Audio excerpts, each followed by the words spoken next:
Hello साथीहरु, आज भने चाहिँ म गएको है फुटबल खेल्नु। यहाँ देख्नुस् ब्यागमा चाहिँ जर्सी छ है, किनभने आज चाहिँ बुमटारमा फुटबल खेल्नु बोलिरहेछ नि त साथीहरुले। अनि म चाहिँ यहाँ जर्सी बोकेर जाँदैछु। म चाहिँ पुगे माथि पुगेछु, साथीले फोन गरेको रहेछ, देख्न सक्नुहुन्छ। त्यहाँदेखि चाहिँ साथीहरु चाहिँ खाजा खाउने भने उहाँले म खाँदिनँ भनेको खाएर जानु, भोक लाग्छ भने हामीले ताइपो मगाएर खाना थाल्यो है।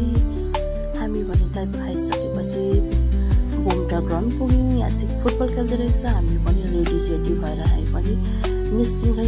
मलाई चाहिँ किपिङ खेलिदिनु भने लाइफमा फर्स्ट टाइम म किपिङ खेलेको, तर केहीजना खेल्नेवाला छु। आज चाहिँ लाइफमा फर्स्ट टाइम किपिङ बसेको।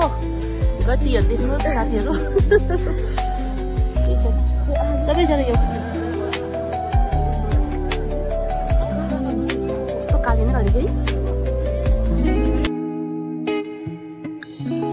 हामी चाहिँ फोटो सेसनपट्टि लाग्यौँ अनि हामी घर फर्क्यौँ, किनभने हामी चाहिँ सबै म्याचहरू हेऱ्यौँ त कि त्यो म्याच हेर्दाखेरि चाहिँ रात पनि पर्यो। अनि रात बजार हेरेको त झमक्कै भयो। हामी साथीहरूसँग बात मार्दै घुम्यौँ है। अनि अब हामी चाहिँ घर जाउँ ल भनेको र अब हामी चाहिँ घर लाग्यौँ है साथीहरू।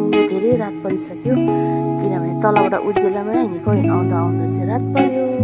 के गर्नु, आज हलिडे, कोही बेला यसरी इन्जोय गर्नुपर्छ। कति काम मात्रै गर्नु होइन, कोही बेला त आफ्नो इन्जोय पनि गर्नु पऱ्यो होइन। अनि आज हामी फुटबलहरू खेलेर निकै फ्रेस भएका छौँ है साथीहरू। अब साथीहरू पनि घर जान्छु भनेको छ, अनि म पनि जाने। सबैजनालाई bye bye, thank you so much for watching.